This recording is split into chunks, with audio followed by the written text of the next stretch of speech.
नमस्कार, मी कृषीभूषण अजय जाधव. नैसर्गिक शेती गुजरात कृषीभूषण तथा सेंद्रिय शेती महाराष्ट्र कृषीभूषण तथा आर्ट ऑफ लिव्हिंग नैसर्गिक शेती प्रशिक्षक. तालुका कन्नड या खेडेगावात मी 10 एकर पारंपरिक शेती करतोय. गेल्या 2011 पासून 100% नैसर्गिक शेती करतोय. नैसर्गिक शेती करत असताना पीजीएस इंडिया अंतर्गत आम्ही अनेक शेतकऱ्यांना याच्यात सामावून घेतलं. आर्ट ऑफ लिव्हिंग किंवा पतंजली किंवा इतर अनेक संस्थांमार्फत कमीत कमी लाखो लोकांना या मोहिमेत आम्ही सामावून घेतलं. जुन्या काळात आपली जी रासायनिक शेती केली जायची त्याच्यामुळं खर्च खूप वाढायचा. खर्च वाढत असताना मजुरी खूप वाढत गेली. त्यानंतर जमीन हाडपेड होत गेली, जैवविविधता संपत गेली, पशुपक्षी संपत गेले आणि प्रत्येक घरात कॅन्सरचं मृत्यूचं थैमान माजत गेलं. त्यामुळं 2011 पासून 100% नैसर्गिक शेती करून एक नवीन दिशेने झेप घेण्याचं आम्ही ठरवलं. आणि या मोहिमेत स्वतः गुरुदेव आर्ट ऑफ लिव्हिंगचे गुरुदेव रविशंकरजी 180 देशांतर्गत हे काम चालतं. आणि भारत सरकारच्या आदिवासी मंत्रालयाच्या अंतर्गत आम्ही जे काही ग्रामीण भागातले आदिवासी शेतकरी त्यांना पहिले ह्या मोहिमेत सामावून घेतलं. कारण ते लोक लवकर ऐकतात आणि त्यांना त्याचं महत्त्व सांगितलं.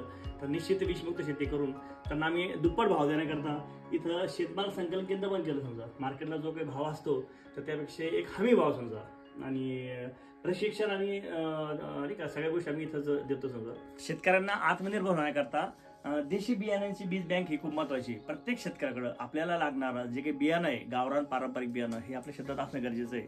त्याचबरोबर सौर ऊर्जा म्हणजे लाईट असो नसो आपलं पाणी भरता येतं. त्याचबरोबर गोबर गॅस म्हणजे गॅस सुद्धा विकत आणायची गरज नको आणि प्रदूषण कमी होईल. समजा मधमाशी गोपालन वगैरे अशा बऱ्याच गोष्टी.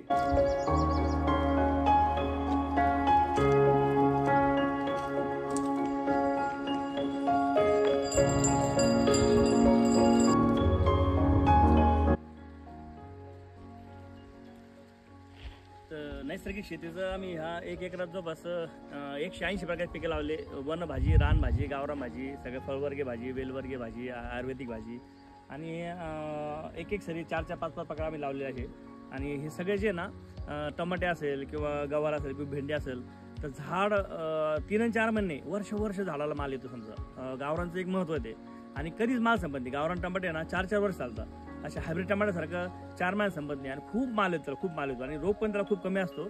हे एक महत्त्वाचं आहे. रोग का कमी असतो? जमीन जर एकदा सक्षम झाली आणि एकदा सगळं गावरान बियाणं असलं आणि सगळं नैसर्गिक असलं, जैवविविधता वाढली तर घातक जीवाणू इथं एंट्री करणे. समजा हेच आपल्या नैसर्गिक शेतीचं गंमत आहे. समजा असं पदार्थ खाल्ल्यानंतर, असे फळं खाल्ल्यानंतर, असा भाजीपाला खाल्ल्यानंतर आयुष्यात कॅन्सर काय जगातला कोणताच आजार होणार नाही आणि दीर्घ आयुष्य हे नक्की मिळेल. समजा म्हणजे आमचं आता वाक्य काय आहे की प्रत्येक शेतकऱ्यांनी आपल्या घरच्या पुरती 1 एकर शेती अशी नैसर्गिक करणं गरजेचं आहे. समजा उदाहरणार्थ 0 खर्चाची लखपत बनवणारी, आनंद देणारी, आत्मनिर्भर बनवणारी, दीर्घायुष्य देणारी हीच ती नैसर्गिक शेती.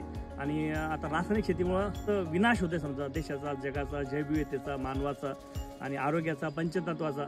तर हा बदल करणं गरजेचं आहे. जय गुरुदेव. कृषीभूषण अजय जाधव.